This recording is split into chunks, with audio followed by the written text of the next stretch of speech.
Oh, this is Pastor Rock, and we are back, and it is time to talk about college football, and maybe that's not where we start. I don't know. We'll see. We're going to hand this thing off to Bethke, and he gets to pick where we start. I think the football is the good thing to do for a little bit. Basketball is, it's simple. I was hoping that maybe we could go back-to-back on trade announcements, but as far as I'm aware, nothing has been announced in Memphis or anything related to John Morant. Does feel like he's the next domino. But either way, we're a month away from the trade deadline, so that'll be relevant for the next few weeks. The portal is where I wanted to really begin things here. A little soft launch. We have plenty of football to talk about in college still. Not a lot. We're down to just one more game on the slate here. But the portal is really the hot button issue that everyone's interested in right now. I wanted to start here with the North Texas State Mean Green. Mostly because I think UNT also obviously being my alma mater, Caesar's alma mater, and Patrick's current residence. Well, not the university, but the Denton. I actually do live right on campus. It's hard to differentiate. Like, I felt like a big part of me is tied with Baylor University, regardless of the fact that I never had a choice in the matter. You know? I am a happy adopter of the team. Yeah. And it's a beautiful thing. And so, naturally there's been a lot of worry about what's going to happen to poor UNT. And maybe you're right to some extent, but it looks like I think poor UNT is a wrong place to look at. I think my suspicions that what we have as a university in this new world is far superior to most of our peers. Peers being the important word here, because our peers are not the Alabama Crimson Tide or the Texas Longhorns. It is, without a doubt, 100% all the teams in our conference and around our belt. To some extent, it is TCU and SMU. We're not quite to that extent, but, that is ultimately the goal, I would think, a realistic, obtainable goal in the next 5 to 10 years, if you're trying to set them. At this point, getting in a couple of kids from ECU isn't probably the most interesting thing in the world. But, hey, you kind of like, at least it's at our level. You get kids from Minnesota. You get 3 offensive linemen from Missouri. You get a Boise State safety. Again, this doesn't necessarily mean that much. It's not free agency in the sense where we know a lot about these kids before they go to their new schools most of the time. I guess Oklahoma State's in the opposite situation where they have a lot of expectations for what they're paying for. Yeah. We also got, a running back from Texas and a quarterback from Central Florida? Yeah, there's a Central Florida quarterback. I don't know if there was a Texas running back. There was. We got a running back from. We got somebody from Texas. I don't think he was Texas. I think we got an offensive lineman from Texas, maybe, or defensive lineman from Texas. Either way, that's the point. Is transfers come here. Back in the day, we used to be able to actually use this formula. Now it's actually just part of the ecosystem, and it's easier to do. So naturally, it opens it up for us. Schools like Iowa State could be in a much. Yeah, you got a Colin Page running back from Texas. Yeah. Oh, the white kid, dude. Oh, you're right. You're right. That isn't. I'm sorry. That is a fact about him. Yes. I'm sorry. That is true. Okay. Yeah, that's actually a really good one because it seems like he tried to go compete with the big boys. Really decorated high school kid, and try to go compete at the big boys. And obviously that's difficult. They were having a hard time running the football without offensive line, so that probably could be end up being one of the better opportunities we get. What high school was it? Is he Dallas? Is it Denton Ryan? Austin? Okay. Okay. Yeah, that's fine. So, look, that's definitely one of the places in Texas you want to be getting some big names from. Plenty of talent coming through in high school. 6'203". Nice. Look, I'm still excited for UNT. It's not all about UNT. There's many more interesting things if you're really talking transfer portal. I just think the doom and the gloom can be reimagined. I still want rules. This is a confusing timeline. January 2nd, Colin Page entered the transfer portal. January 9th, Colin Page commits to North Texas. January 14th, Colin Page names Texas Longhorns leader. Is there not another Colin Page? This They is might all have just messed his that up. 24/7 page. Yeah, Weird. I don't know how much I trust 24/7. Like, and I don't mean that as a diss 24/7. No, It's just yeah, I don't use it as much as I used to, so I definitely don't know how I would Page trust with that either. Oh, okay, here it is. Colin Page. Yeah. Okay. Interesting. My guess is he's definitely coming to North Texas. I mean, we lost all of our skill players. There's no way that you don't get a shot. I know there's the kid from West Virginia coming in already as running back. That'll be exciting. I feel like Jair White. Jair White. I know it's White. I just don't remember. So yeah. But really, Patrick, I think the portal we wanted to talk about, the noise that we wanted to talk about is for the University of Texas Longhorns. Is it? And I mean, this is exciting. I mean, I think it was fairly obvious that they were the front runners. Oh, right. Sorry, I was thinking about the one today. What, the A&M guy? Just the fact that it was some. The A&M guy is good. That actually is a fun follow-up from the Oklahoma receiver. I already completely forgot about getting the best wide receiver in the country. So yeah, so Cam Coleman has committed to join Texas, and I think that was a smart business decision for a lot of reasons for him. Yeah. So Tech is fine. Obviously, they have the money. Sorsby's an interesting quarterback, but there's a little bit of unknown there and new. And there's living in Lubbock. A&M, unfortunately, he watched a year of Marcel Reed, and he knows what's coming for next year, probably. And then, like, look, I get it. It's fun to still call him Chris Sims, too. But by the end of that season, there was a very, very confident Arch Manning that I would be shocked to not see come into next season trying to lead a team that's going to be at the top of the It feels most of it feels like the floor is going to be higher for sure next year. He's really good. Like, I think he's really, really special good. Like, even if the Sark era is a bit of a flop in the end, I feel like Arch might be the peak of it. The idea that you've been in the college football playoff like pretty much the entire time as a flop. Well, but you have to remember, you're talking about the Dallas Cowboys, right? We're still trying to chase the dream of the '90s in Dallas. The Austin Longhorns are always going to be trying to trace a dream that really has never existed. But yeah, a dream Mac Brown got closest to realizing, and they've been trying to sniff that cocaine ever since. They're almost like the Knicks, but they have like a more recent title. So yeah, it's a weird one because it's the profit. They make so much profit off of this engine too. So it's really a double whammy of like, why isn't this? I think it's just a question of why isn't this? And the answer is so complicated that the evidence is all you can really point to in the end. But yeah, so Texas lands Cam Coleman. That's a pretty cool receiver.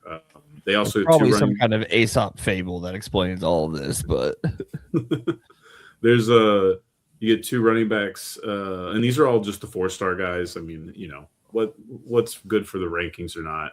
You get a Pitt linebacker, you get an Arkansas defensive lineman, and you get Rutgers cornerback. All of those got rated 4 stars. I don't know much about the kids, so I didn't get into the depth of it. It's fun to watch the portal because you see a lot of overreaction, and then you end up kind of just seeing teams slowly get better. Like overreacting to a bunch of guys who you might never hear their names again beyond the time they transferred. It's just fear change shit, and it's fine.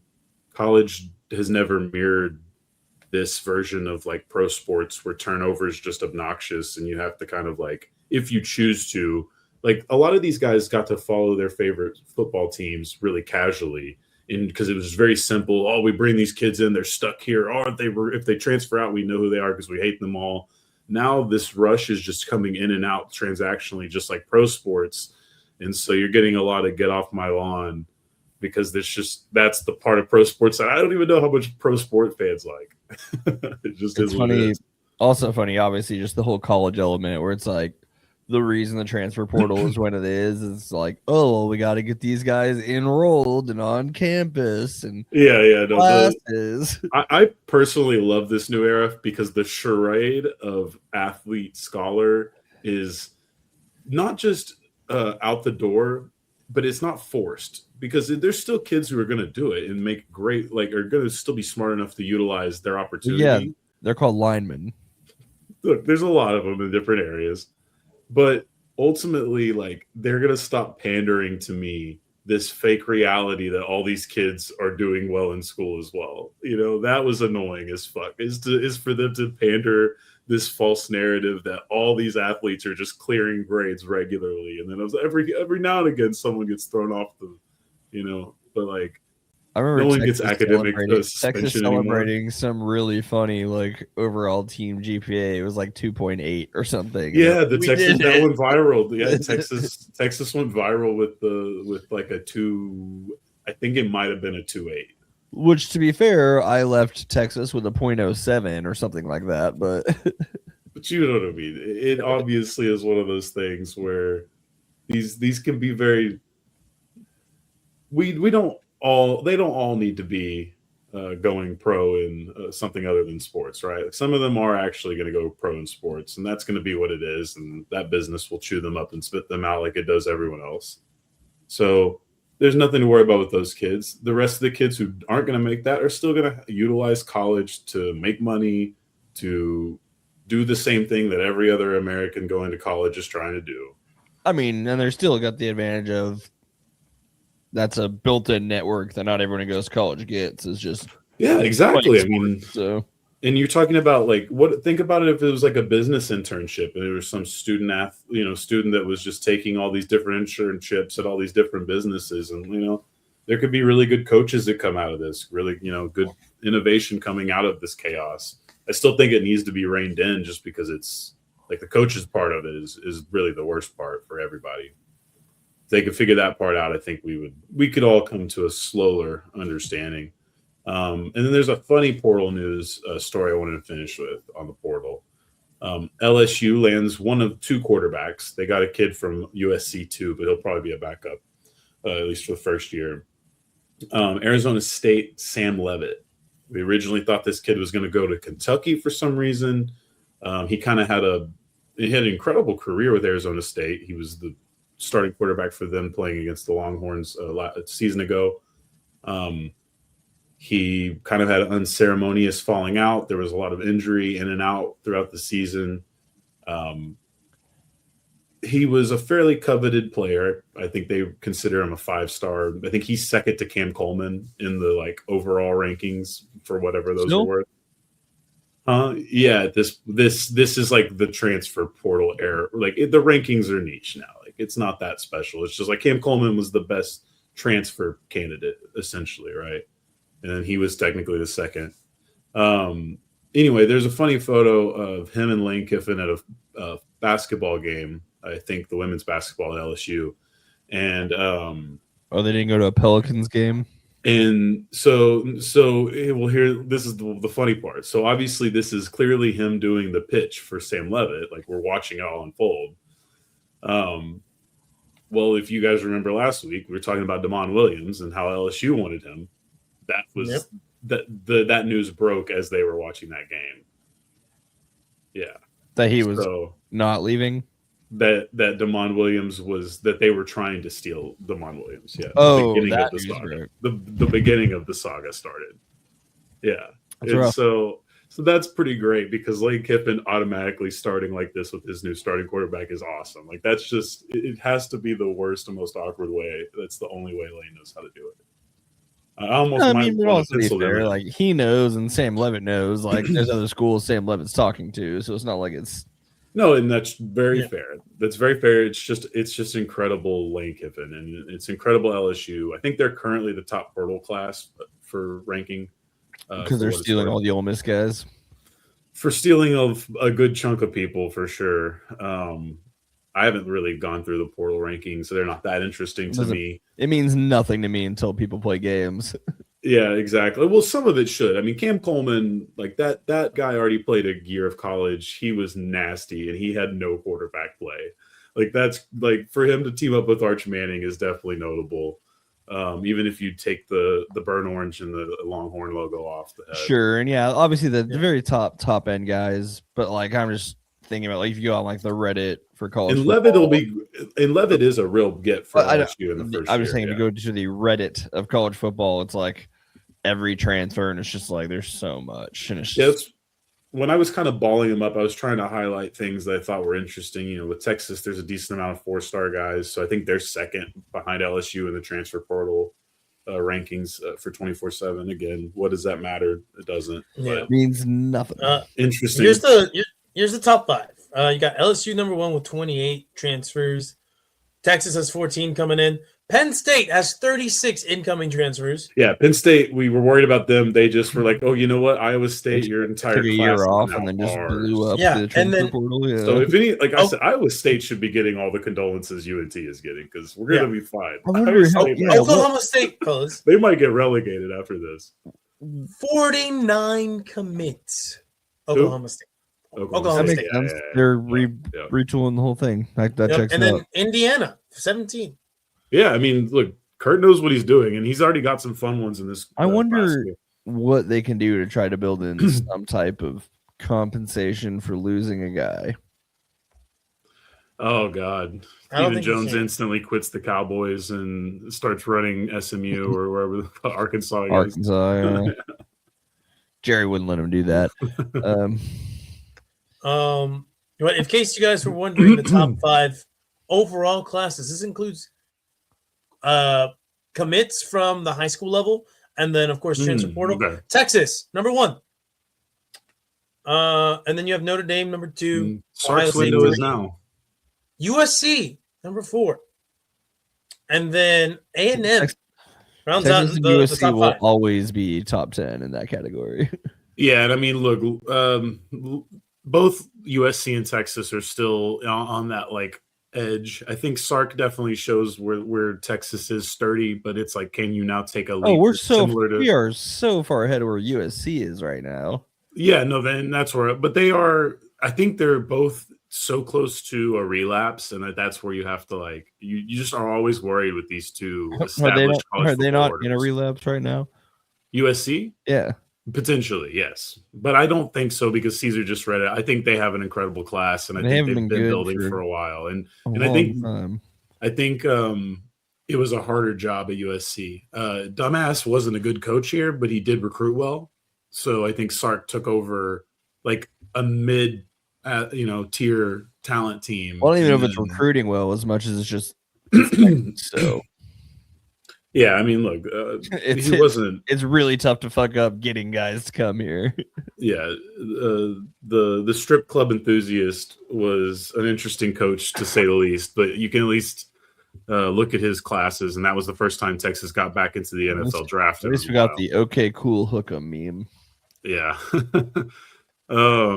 So yeah, we'll see. You're right. Waiting for football is always a good thing with these guys, but it is interesting, and also Cam Coleman might be the most pro level receiver in my memory for Texas. I mean, Roy. So Roy would have been the only other one. Because Roy was there. I mean, Roy was built like there, and he was good. He just wasn't. Come on, man, Gunner. I'm with you. It really hasn't. I mean, I really even thought. I even thought the kid who's been a returner, Duvernay. I really thought Duvernay could make it. He's still in the league, really. He's a good utility returner, guys. But I thought he was really going to do well in the league. You're not a fan of Golden? It's a little early for Golden just happened, but he was early. We'll see. And he's so Golden would be a good one, yeah. It is quick though, because it is only going to be a year with Cam Coleman. Like he's definitely going to go. I'm pretty sure. I don't think he's just a true sophomore. Could be wrong. These guys can play anywhere from 2 to 15 years nowadays. So yeah, I think for him it'll be an easy decision to go to the NFL because he's incredible. I mean, you're talking about. I don't know. Let's see what that NIL deal looks like.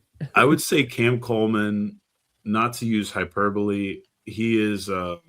If it's not using, the Purple 84, name, it's maybe like something a little bit more. Who was a big lanky like AJ Green when he was really good, That's fun. Cam Coleman's good. Cam Coleman's really good. All right. Football did happen.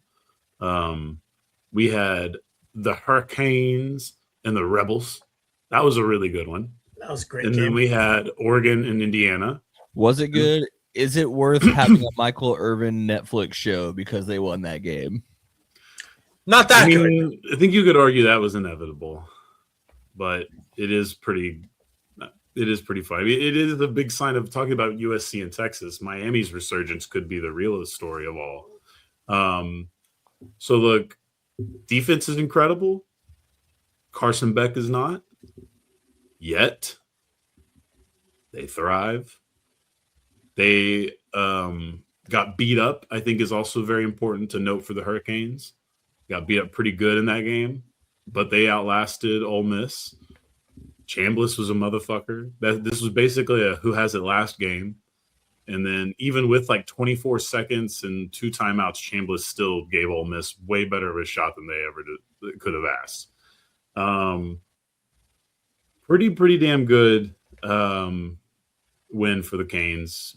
Mario Cristobal doing the thing. Got Jason Taylor on the sidelines coaching. You got Michael Irvin as the mascot. Look, you may think it's corny, but this is sort of the corny that the game thrives on. So I think this is a good thing for the U. It might be a sign of the times that, maybe the money is returning some of these dynasties that were that were too incompetent to get out of their own way in the old system. Now it's just like if you open the floodgates, and naturally you just see the richest teams start to float up to the top. It could be possible. Indiana's doing a good job. I mean, look, but where's SMU? A lot of people are suspecting that Indiana's secret formula isn't the fact that they have a bunch of rich people or that they're the best team in the big football loving state of Texas, but they do have like the biggest living fan base or alumni base of all American universities, I believe, was the stat someone unearthed at some point this week or last week. No, Indiana. Oh. So I thought that was an incredible way for Hoosier fans to represent. Honestly, it's funny because I do think you see random Hoosiers just about. And in my life, now that they said that, I'm like, damn. I do feel like I randomly just see in Indiana every once a year. I feel like I've seen 10 times more Iowa stuff than any Indiana. Yeah, I could see Iowa. I would register Iowa. I wouldn't register any Oklahoma or LSU. Or Indiana might be harder to register also because it's just generic red. Yeah. But either way, look, Hoosiers kicked the shit out of the Ducks. Wasn't a good game. It was a funny one. Dante Moore threw a pick 6 instantly to start this thing. Then the Ducks rallied back. They tie it. And then after that, it was just bug on a windshield.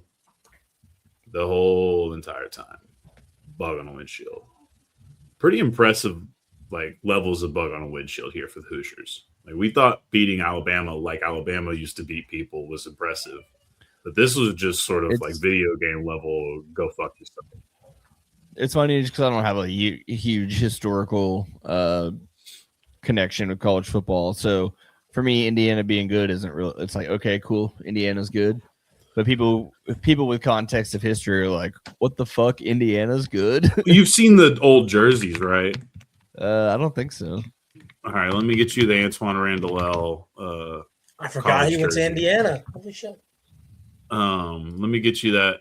Let me get you what the Indiana football program used to look like, and then I think you can just kind of put together a great window into what I would consider to be Yeah, I heard Brian Jones talking about it on the radio, and it kind of gave me a better context of what's wrong with that. I mean, it's not great, but what's wrong with it? It's just it looks like a high school jersey. Yeah, it's just and I didn't download a great quality of it. That legitimately looks like my high school's. I was expecting something very weird. I don't know why, but I was expecting something very weird. No, it's just it just shows a lack of give a fuck. I mean, this is Hoosiers. It's basketball, right? But they do have a great arena. They have pretty cool uniforms once they change from that.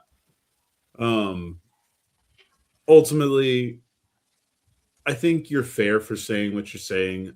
It's more of a Sagnetti thing. It was for me. It was cool to learn that there is some that this does matter to some people because I think it's another school, but to I the think they're history one of of college the- football, this is a big deal. I think they're one of the most losing schools of all time. Yes. Yeah, is like kind of like when Michigan and Texas are play, they're like, oh, did you know both of these teams have won the most games in college football history? Yeah. You just think they beat that one to death. I think that's usually been Indiana's thing is they just beat that to death. And, now it's impressive. And you do have Mark Cuban, who's like a big face of this. You do have a big alumni base. So it kind of has everything you need. You play in the big conference already. So it's not like you need to up your level there. Kurt Signetti, dude, he's just really good at it. And I think they also get to win on a mantra of like recruiting guys that are going to develop instead of worried about the 5-star chase. There's a lot He of just people, wins, man. Google it. especially college audience. There's a lot of those people that are just really excited about that. Patrick's just Sorry, I'm still looking image. at the list of alumni, seeing if there's anyone else worth. Well, you were a still image for like half a second there as well, Interesting. so you might also again be What are we gonna do? nice. All right, it's kind of crazy because it's just very subtle. Oh, and it just does it, and then you're just frozen. It's kind of artistic. It feels like. That's all to say. The Miami Hurricanes and the Indiana Hoosiers are playing a football game For a national title, right? Is this Monday game? Isn't Monday the national? Yeah, championship? they confusingly made it take over a week to get to the final. Well, it's because it's got to replace Monday Night Football in the football slate because Saturday is NFL encroaching territory because the NFL can't mind their own fucking business. So they went with the federal holiday. Correct. Well, I think it just happens to work out this time. I don't know if that's every time. So I have a question. Do you think that if Indiana was 16-0 on the line, do you think that, and if, say they come up short, do you think the Miami Dolphins from 1972 are still around? Will pop open the bottle of champagne? Because they're a pro team now? Yes. I mean, honestly, that's a good question. But no, I think those old heads won't worry about it too much. That is sort of what I'm expecting to happen, though.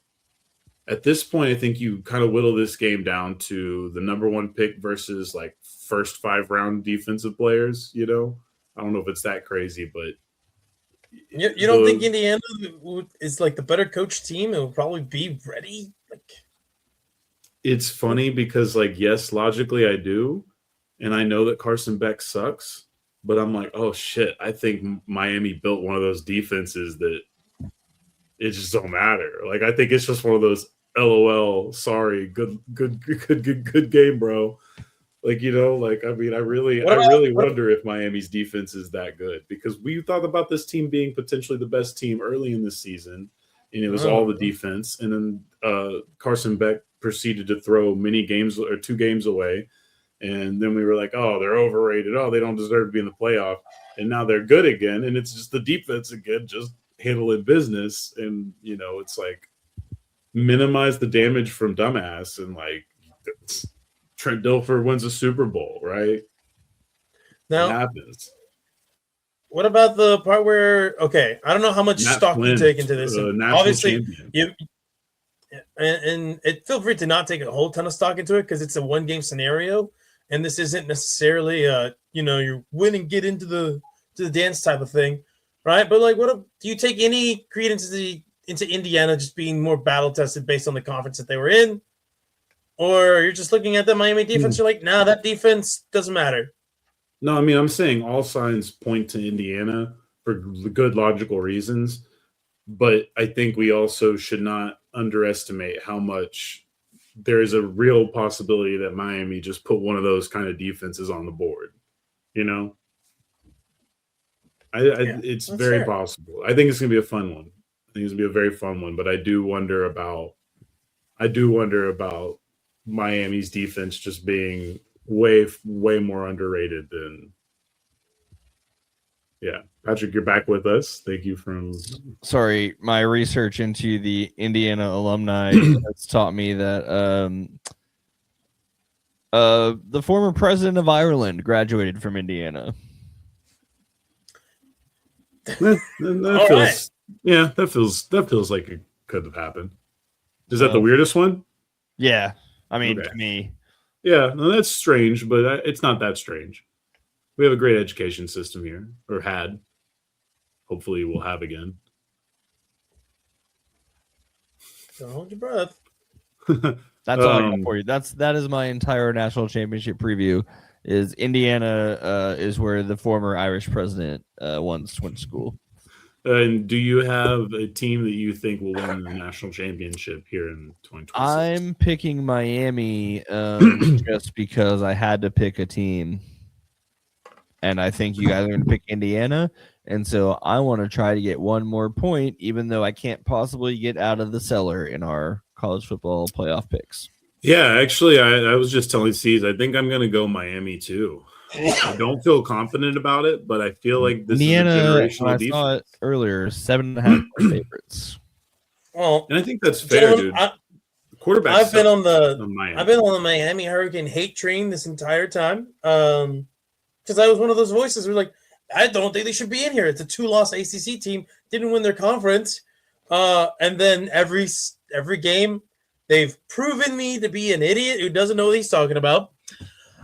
And so, with that said, I'm picking the Hoosiers. I might as well quadruple down on this shit. I'm gonna make. I believe in the Cuban Missile Crisis, known as Fernando Mendoza. I'm gonna make this worth 3 points, just so if C's is right, he can go ahead and win the point. I'll put it this way: the point battle. I put it this way: I really, really, really, really, really, really, really want more than anything for this to live up to one prediction that I feel very good about. This one feels like it has a great chance to be like very close to 05 levels. It's not as storied necessarily. That one really had a lot going into it. And it's not and we've seen some undefeated. good ones. Don't forget about the Tua one. That was crazy, where Georgia and Alabama kind of went back and forth, and that was when Hurts ends up. I think he ends up getting deported to Oklahoma after that. No, it would be the next season. Either way, we've had some great championships since 05, so I don't want to just keep milking that one. But I'm really excited about this matchup. I do feel like it'll be really, really fun. It also could be an ugly as shit game. But yeah, I mean, look, Indiana's run everybody. If they run Miami, then that's awesome. But I really, really, really, really, really think Miami's defense has been generational this entire season. And 2 losses is just the result of having Bethke at quarterback. And that's just nobody could avoid that. Yeah, I'm just going to believe that the better coach, who has proven himself at every step of the way ever since he got a chance to be head coach, and Kurt Signetti, is going to have his boys ready to go, and he's just going to out-coach Cristobal. He would earn the mantle of real-life college football video game head coach, like for what he would be doing in Indiana as quickly as he would be doing it, and if he thoroughly does it, especially to a Miami defense that, again, maybe they're banged up, maybe I should check the injury report before I pick them, but ultimately I feel very confident that they're going to go up against a defense they haven't even really faced, and even other than the Ohio State game that, again, was kind of a drag out event. So yeah, that's where I'm going with the Natty. I'll say this. I don't think Indiana's defense is anything to scoff at either. No, not at all. And for that same purpose, I think that their defense can definitely keep a Carson Beck-led offense out of the end zone. So, yeah, it will be more than likely an ugly game. And it's a lot about how you get worn down, though, because, look, Carson Beck is not throwing the ball a lot, Caesar.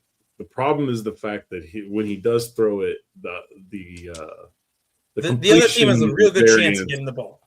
He's been better with the turnovers in the playoffs. You got to give him that. But you're still watching him miss just incredibly wide open throws regularly. There's a lot of like the incompletions really weigh heavy on the box score if No. you get me.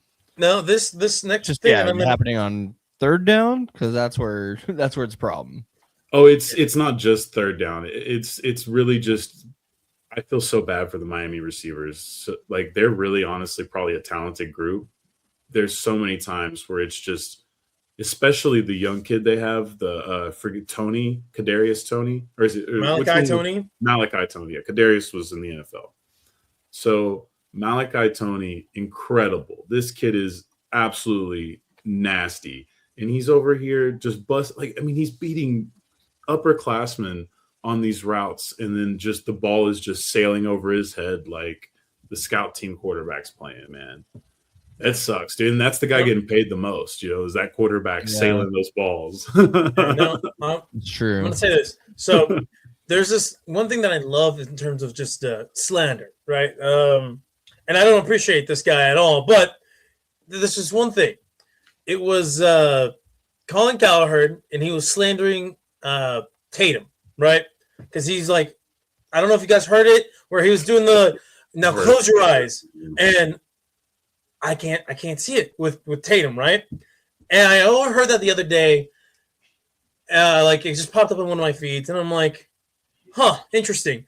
And then I did that with certain things, like, and I'm doing that right now in my head with like picturing who's gonna lift that trophy up. I'm like, I can't see Carson Beck lift that trophy up, mostly because I think if the Miami Hurricanes do win that game, they're not gonna let him anywhere near the trophy because like, but you fucking asshole, you almost cost us this game. No, you can't lift this shit. And that just made me laugh on the inside. The manifesting titles. Yeah. And so, with that said, Miami wins. I hope that nobody on the defense allows him anywhere near the trophy, just so nobody can actually picture that. All right. So my only follow-up to that is, how certain are we that if Miami wins, that Michael Irvin will be on this podium? Dude, he's gonna be 100%. He's gonna grab that thing. He's gonna. I guarantee that if Miami Hurricanes pull off the upset, he's gonna grab that trophy, plant a big old kiss on it, and then hand it to a player, like he's been a part of the team the whole time. You think he's gonna be up there with a belt and an Indiana jersey? He's gonna do it. Like I'm sorry, but it's funny. Like this, but this is kind of what college football is about. Like, yes, it's nice to see Indiana do what they do, but at the end of the day, the bad guy usually wins in college football. Now, I'll say this: if they lose, right, I can also picture like the memes of Michael Irvin, just on all fours with his head down, disappointment, confetti raining down. Like he will be living off of whatever happens this game for a hot minute. Oh yeah, it could be great for the Netflix show for sure. 100%. Oh man, I can't wait just for that one aspect of like Netflix, and then you got Zach Lowe's show on Netflix. What about the Rich? Are you guys gonna watch the Rich Paul show on Netflix? Hell no, I don't need any Rich Paul propaganda. Can't imagine I will. Why do I need to hear him like peddle his players? That's a good way to move into the next part of the journey here. And with that, it's time for balls.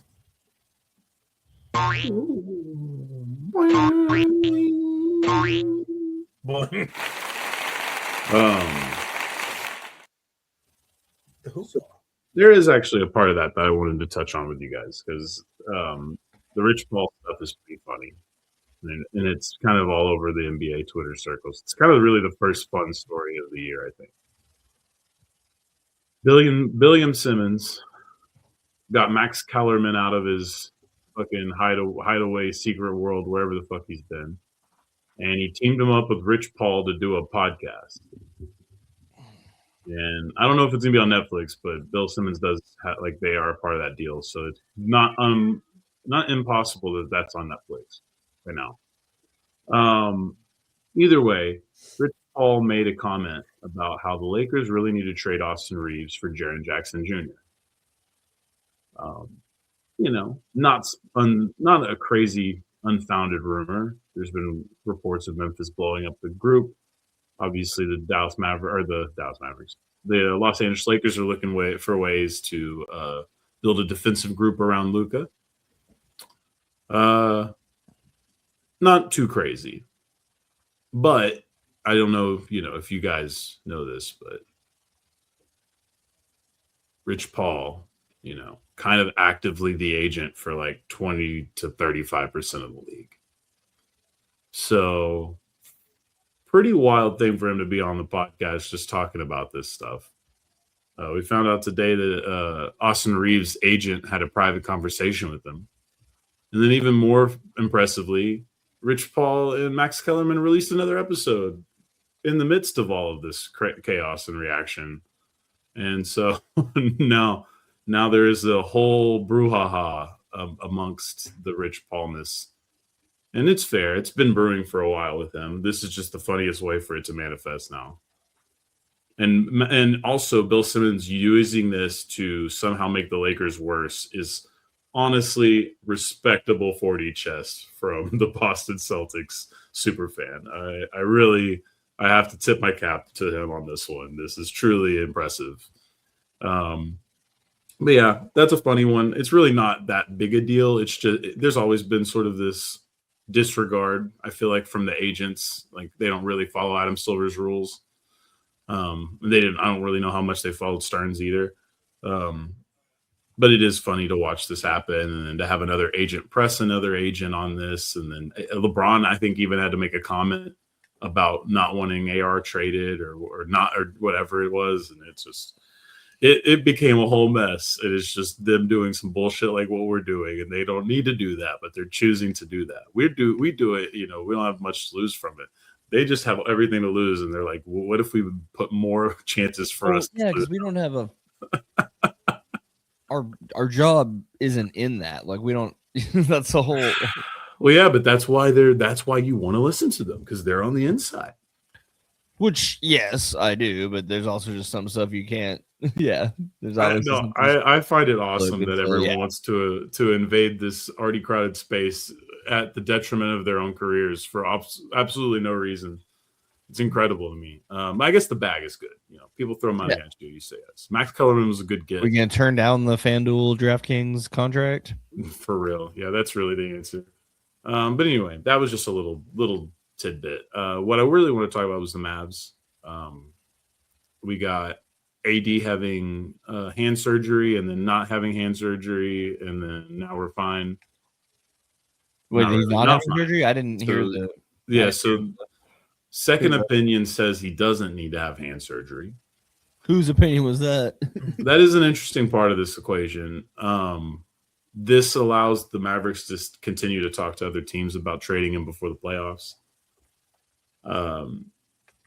For that to happen, they would need to be confident he would pass their physicals, though. So correct. So you would hope that medical opinion was accurate, because otherwise, then you would basically not. Who's making decisions there? That also becomes a bit harder to feel in the future here, because you are sort of plotting the future, and it's obvious right now without a GM. Basically, Kyrie and Anthony Davis are not going to play for the Dallas Mavericks again this season. Pretty much under any circumstance, I would guess. They had already started to hint at Kyrie not playing. And then there was a rumor about him coming back quickly, and then that kind of died quickly as well. We've already passed that whole window. And now we're closer to around the realistic window for them to actually have him play, and we've got no real reports on that, other than the fact that he may not. And again, they don't own their picks after this. This is it. So it was fine for them to just ride into the season and attempt to make this thing salvageable. And then Kyrie comes, and it is what it is. And maybe you're a playoff team with a superstar 18-year-old, right? But the injury gods have made the decision for you, and you should be, I think, a little bit. It happened at a great time. Maybe you could argue this hurts the Anthony Davis value a lot, but maybe this is just a more realistic version of how things are going to play out. For the Mavs, you can either salary dump him now. You could do that in the offseason in a similar move like Trae Young was done, where you just bring him in for contracts that are going to expire and then spend them in free agency.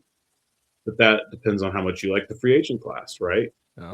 It kind of gets into a different issue because remember, you do have to be a playoff team next season and the season after, and after that doesn't really matter because then you'll be in more of a Cooper Flag trajectory that he'll probably be doing a lot of that heavy lifting himself, and you'll be more of a free agent trade type team at that point. But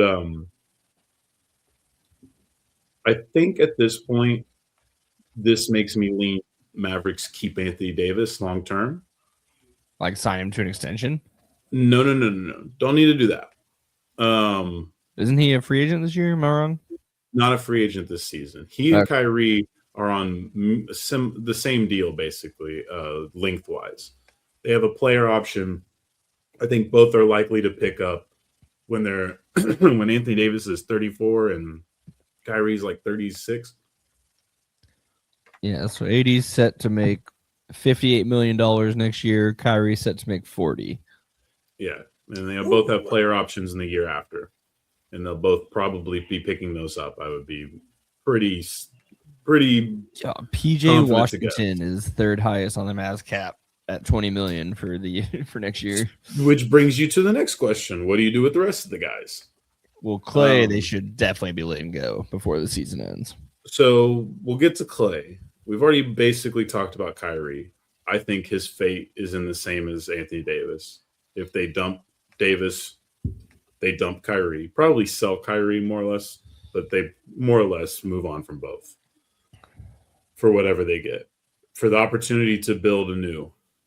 I think Daniel Gafford is probably the guy most gone, just because I don't know that he actually – I think you just look at him as a realistic trade candidate to a team that could use him. He actually has the most value of guys that you don't plan on having in 10 years.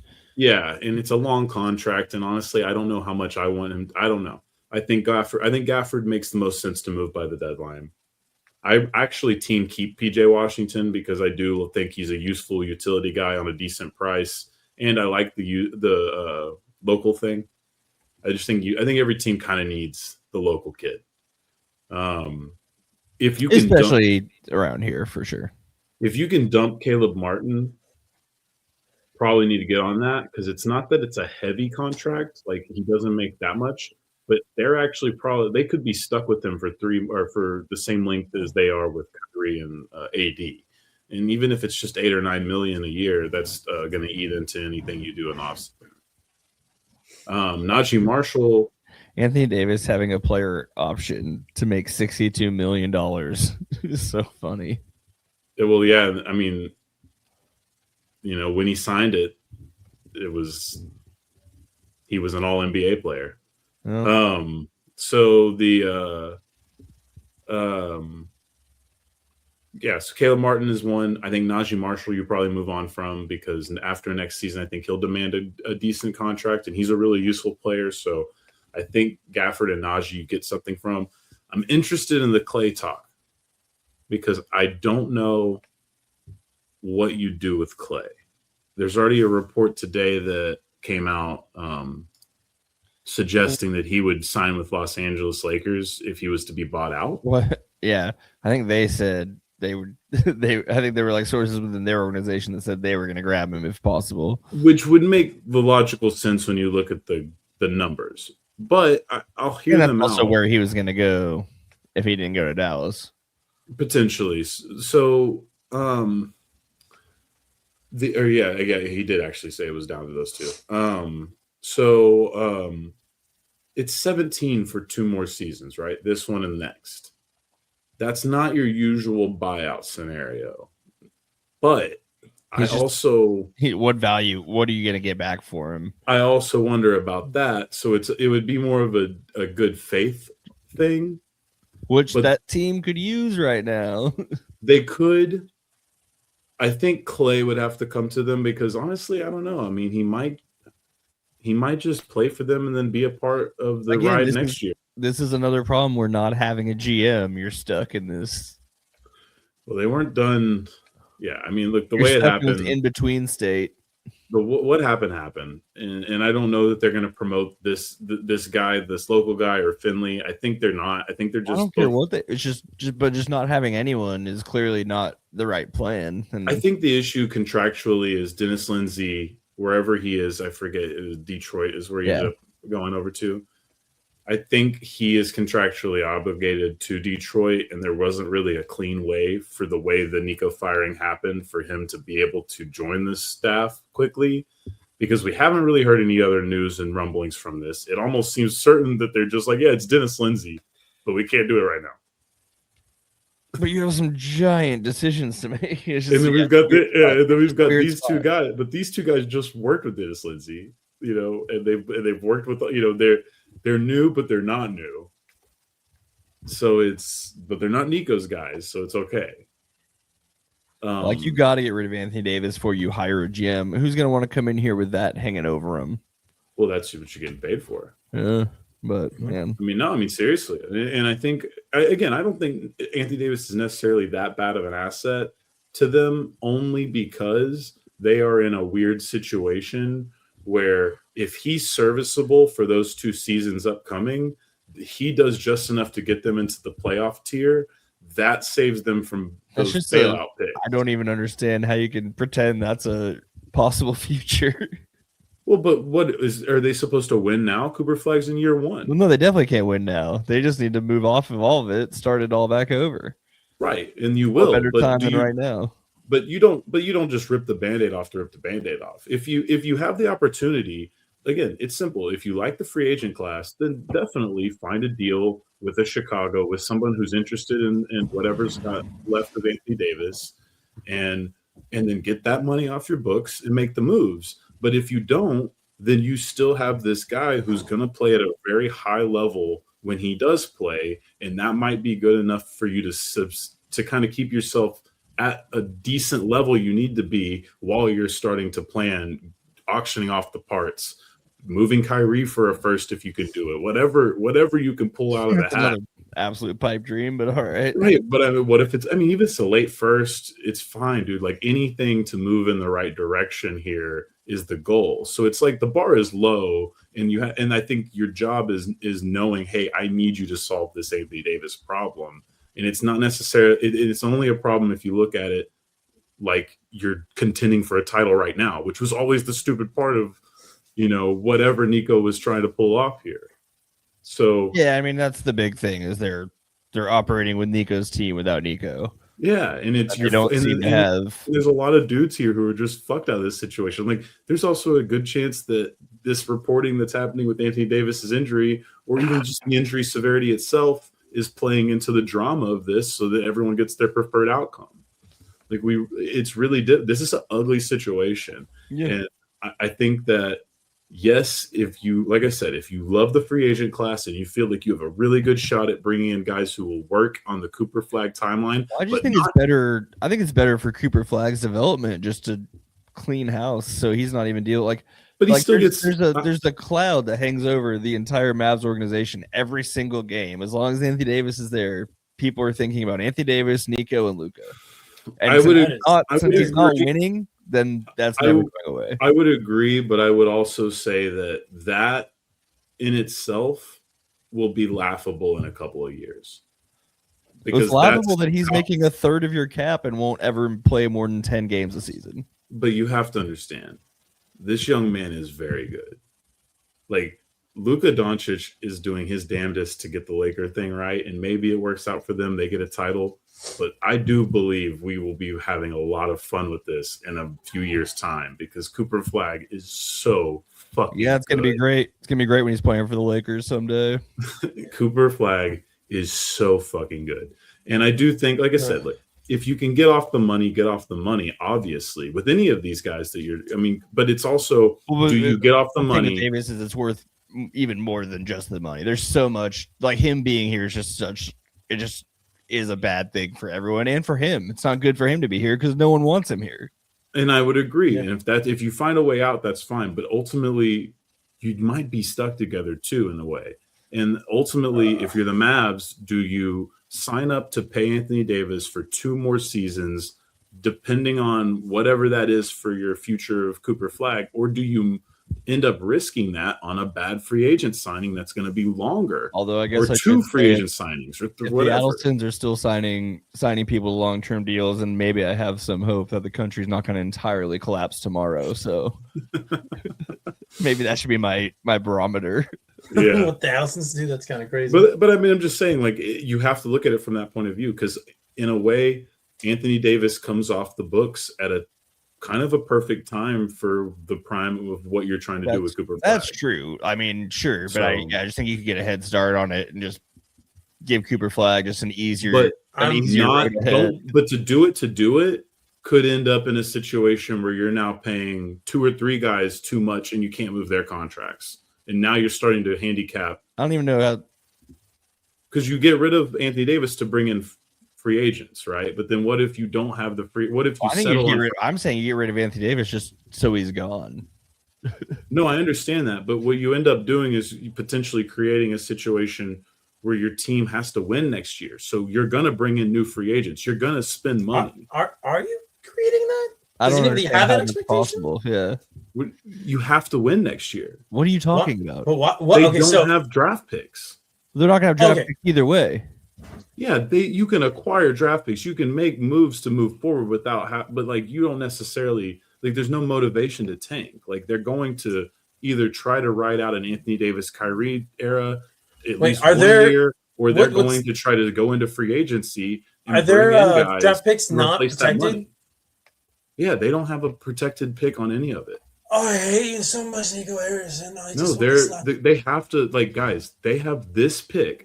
They're going to have Cooper Flag. And whoever is in whoever this top lottery pick 18 is. months ago, they were in the NBA Finals. Oh my God, I hate this team so much. I'm trying to help you guys understand that I'm not being biased here. I'm just looking at this like a post-mortem, okay? Well, just because like, there's just because there's no incentive to tank doesn't mean you're going to go in on trying to win. You probably do, I would think, yes. Especially with the kid as talented Cooper Flag. I don't think the Mavericks are going to settle to be a lottery team. I'm just thinking about the ownership. I don't see them putting in that. Yeah, they're not stupid people. Cooper Flag is like Luka got replaced with potentially a better product. The problem is the product just got on the shelf. You know what I mean? Like this thing hasn't even. And then you're gonna have to wait a lot of years for that development to. But like, what are we talking about? Like this kid is literally the closest thing to LeBron James we've had, and you guys are worried about a Luka Anthony Davis trade still. Like at this point, you just look at the future. You build around this kid, and you put that. It's because they were in the finals not that long ago, and it's now you have to pivot and like, all right. Well, now I gotta wait another 5-6 years to see this. I think if you guys have not been watching Cooper Flag, then this is good. But I think this is more evidence to you guys. I think if I was talking to 2 Mavs fans, well, it's not even just him; it's the rest of the team, like building around him. You know. I agree. Because there's no guarantee that they will keep a lot of the guys, but like you don't necessarily just dump the Anthony Davis contract to then go out and spend recklessly in free agency because you're going to keep it rolling. It's not about having the money to spend. It's just about moving on. And that's fine, but you always have the ability to move on with them. Like we saw Trae Young get salary dumped in the middle of the season.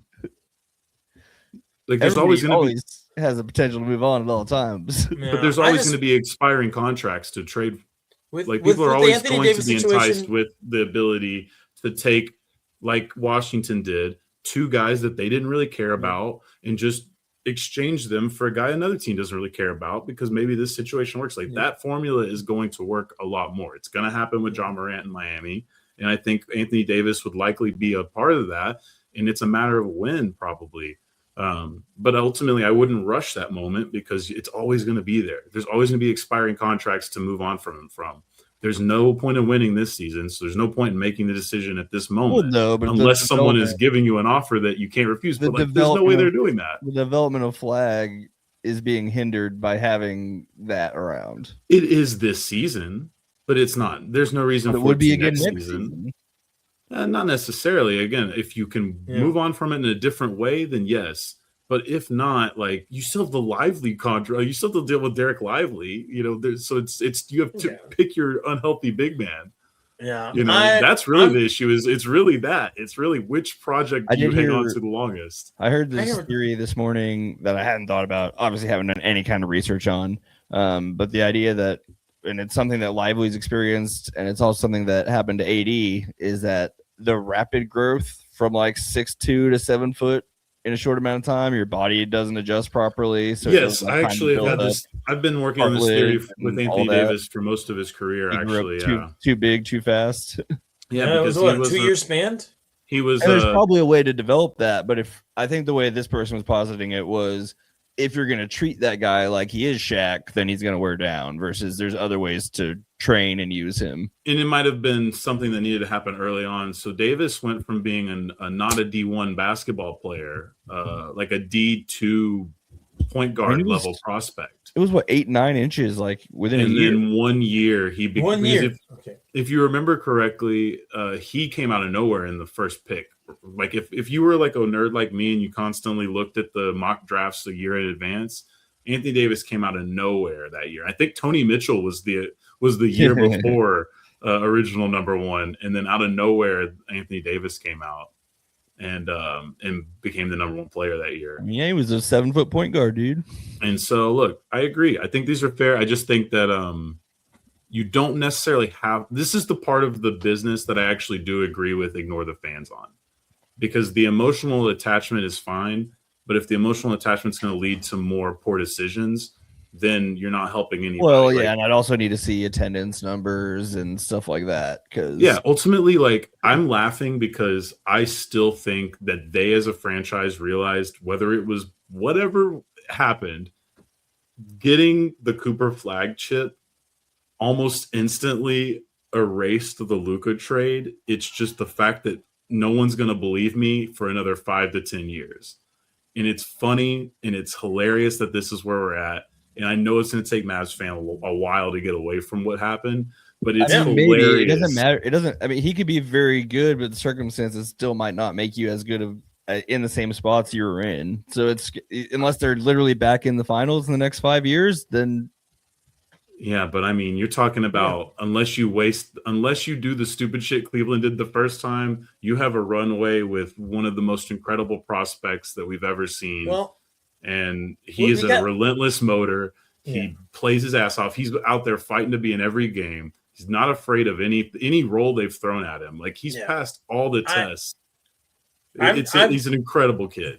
And I hear what you're saying, and I believe that. But like you're saying, it's like, we're gonna have to wait a long time for that to bear fruit. And here's another thing. Here's the other thing, right? Luka's not even in his prime yet.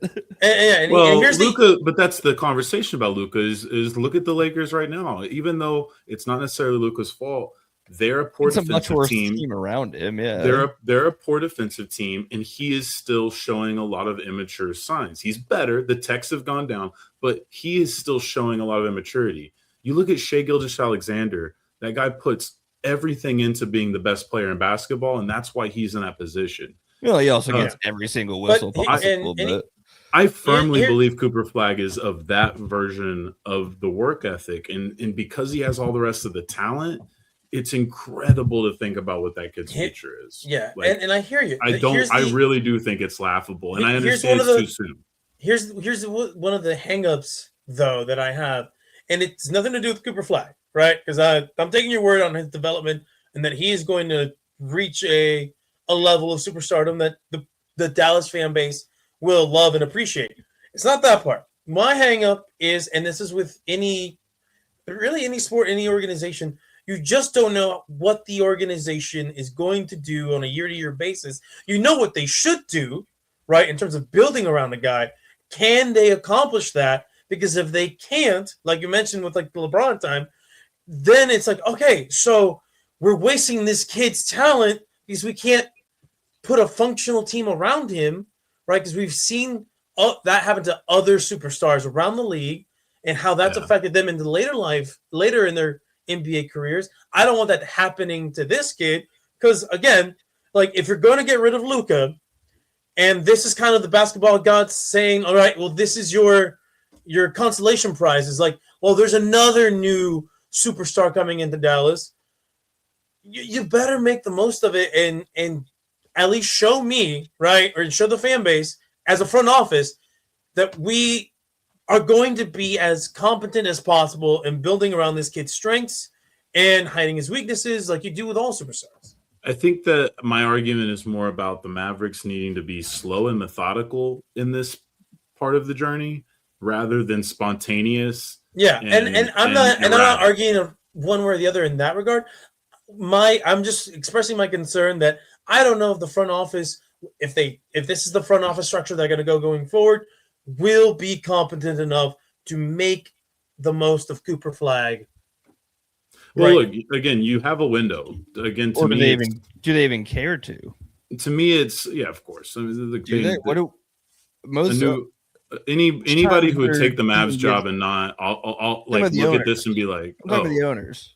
Yeah, I think that Adelson's politics aside, I think that I'm not even talking about. I just mean like, do they like most people who own teams don't really care? They say they care, but they don't. Yeah, but you don't have to care with this kid for a few years anyway, right? That's kind of the thing with Anthony Davis is it's more about him and Kyrie than it is about what's best for the Mavericks, in my opinion. Because like, do those guys want to be a part of the project? Probably not.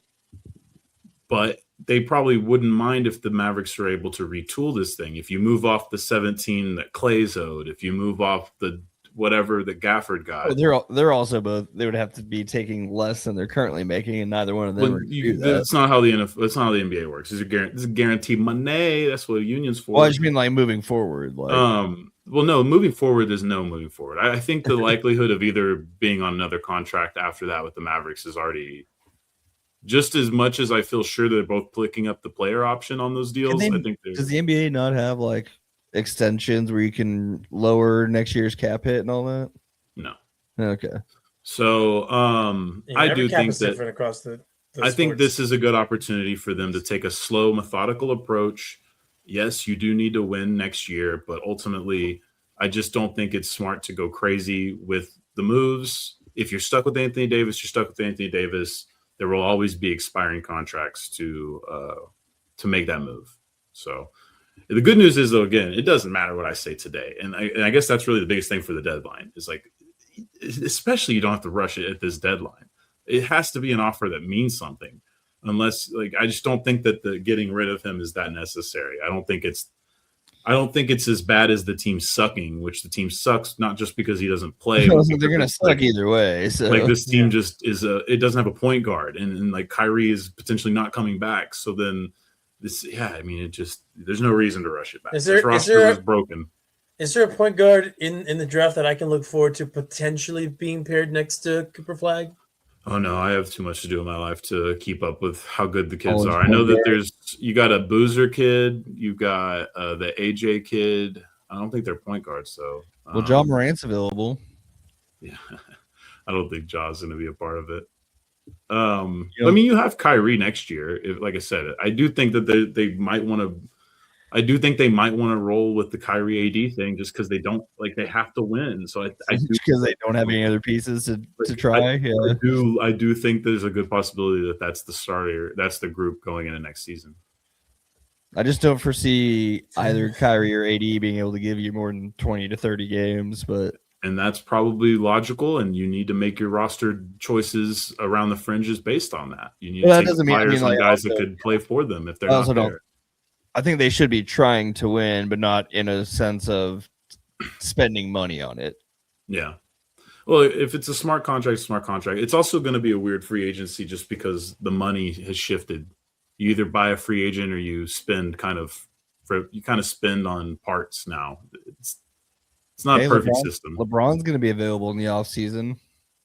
Potentially, we don't need to do it. His option. Who fucking knows with LeBron James? His option, buddy. We know he's coming back for one more year. This is year 23 patch. He didn't say final patch. Yeah, I think it is funny because there are other players wearing wearing patches this year. That's just we haven't heard about them. I think everyone who won an award last year is wearing one. I think I'm just at the point where old man's gonna let me know when he lets me know. You know what I mean? Oh, you don't. He's not gonna have to let you know. ESPN's gonna tell you every second of every day for 3 straight years. Yeah, it's gonna happen when it happens. But yeah, that's it for now. We'll see what kind of chaos goes on. And, tomorrow begins the another little window into more trades being allowed and announced. So actually, we might see the jaw thing happen tomorrow. Is the deadline the 5th?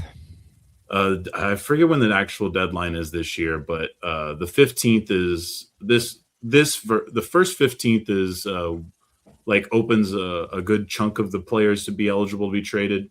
And then this window opens a whole nother group of players that can be rated. We'll have that can be traded. 2 to 3 weeks to get some deals done.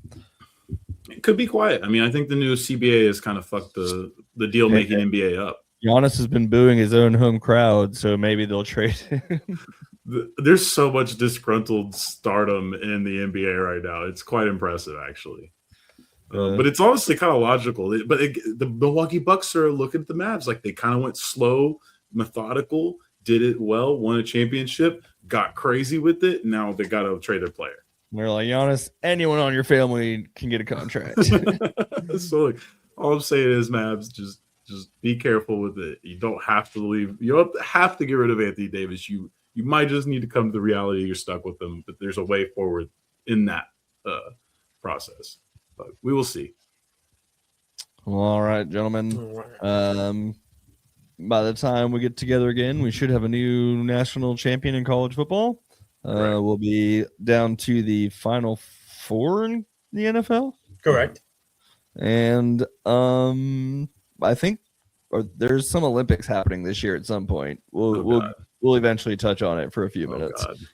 But other than that, have a great week. We'll see you later. I'm confident every day, to be honest. Very good. Very good.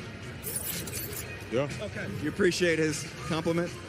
Say again? You appreciate TJ's words for it? Sure, for so that's my guy. That's my guy.